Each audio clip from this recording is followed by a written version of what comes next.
Hello, good afternoon. I'm Dennis at magluluto tayo ngayon ng beef pares.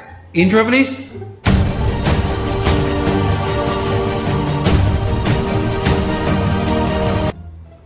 Meron tayong 7 sangkap para sa ating masarap na beef pares. 1 kilo of beef trimmings, half kilo ng beef pats, 10 star anise, 1 cup of onion, 1 cup of soy sauce, 4 tablespoons of patis, cornstarch, and 4 tablespoons of sugar. Okay, gagamitin natin ng MP5 para sa masarap na beef pares.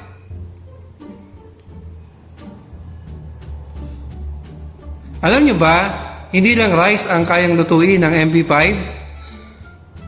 It can roast, steam, bake, and stew also. Kaya hindi biro-birong kaligayahan ang ibibigay sa inyo nito. At kung ikaw ay wala pang MP5,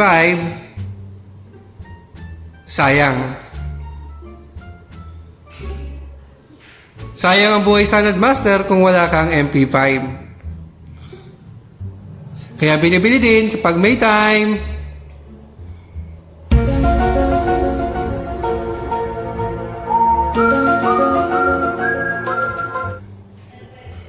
Anyway, tambak system lang ang pagluluto ng ating beef pares.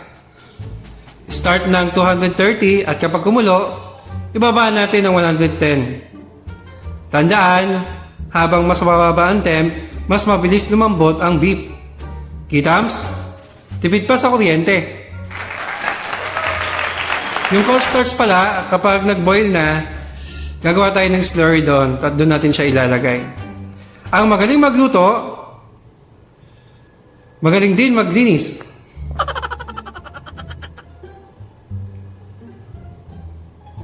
After 1 hour,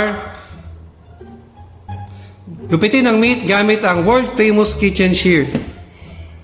Riba lang po. Sabi ng isang consultant na taga-Amerika, ginagamit niya ito hindi lang sa meat, kahit sa yero. Oh no! After 20 minutes, meron na tayong masarap na beef pares. Perfect din ito sa sinangag. Wow! Pag may nagsabi na di masarap, maniniwala ka ba?